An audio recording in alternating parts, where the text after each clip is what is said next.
Je n'ai pas écrit 3 livres. J'ai laissé 3 états de mon corps parler. Il y a eu le feu d'abord. Pas celui qui éclaire les routes, celui qui brûle à l'intérieur, là où la peau ne protège plus. Le feu qui fend, le feu qui ouvre, le feu qui laisse le corps à nu, traverse de voies, de pertes, de tremblements. J'ai écrit depuis cette brûlure-là, sans chercher à la refermer. J'ai écrit depuis ce point où la douleur devient matière, où la lumière s'infiltre par les failles comme une fièvre lente. Puis, il a fallu poser le corps, le poser vraiment sur la terre, dans son poids, dans sa lenteur, dans son battement sourd. J'ai appris à marcher autrement, non plus pour fuir, mais pour sentir.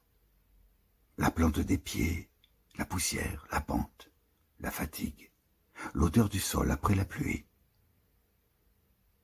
La terre ne m'a pas guéri, elle m'a tenu. Elle a repris le corps à l'endroit même où il s'était dissous. Elle a redonné une respiration au sang. Et pourtant, même enracinée, la vie restait mobile, incertaine, exposée. Alors, il a fallu l'eau, le mouvement, la tenue sans rive. Tenir dans l'eau, ce n'est pas flotter à la surface des choses, c'est accepter la profondeur.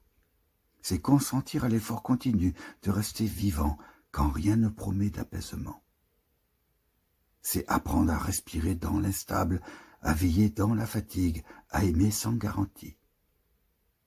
Ce livre est né ainsi, au plus près du corps qui nage encore, quand il n'a plus la force de se sauver. Ces 3 livres ne se répondent pas, ils se poursuivent dans la chair. Feu, la brûlure. Terre, l'appui. Eau, la tenue. Non comme symbole, mais comme expérience réelle, physique, intérieure. Ce triptyque ne raconte pas une histoire, il suit une traversée du corps vivant, depuis l'effraction jusqu'à la persistance.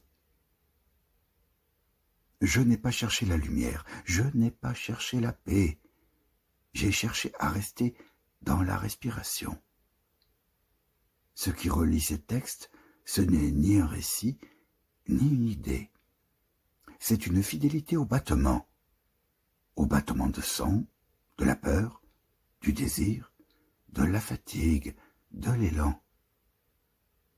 On ne sort pas du feu intact, on ne marche pas sans porter des cendres, on ne tient pas dans l'eau sans trembler. Mais on est encore là, et cela suffit pour écrire. Tout commence par une chaleur qui n'a pas de nom. Ce n'est pas encore la douleur. C'est une pression dans la poitrine, une densité sous la peau, quelque chose qui insiste sans bruit. Le corps croit encore qu'il va tenir. Il serre, il retient, il s'organise autour de ce qu'il ne peut pas dire. Puis ça cède, pas dans le fracas, dans une lumière étroite, une fente, une perte de contour. Ce qui brûle n'est pas le monde, c'est l'appui. Alors la parole tombe à l'intérieur, elle tombe dans la matière vive, elle tombe dans ce qui ne protège plus. Et le feu commence.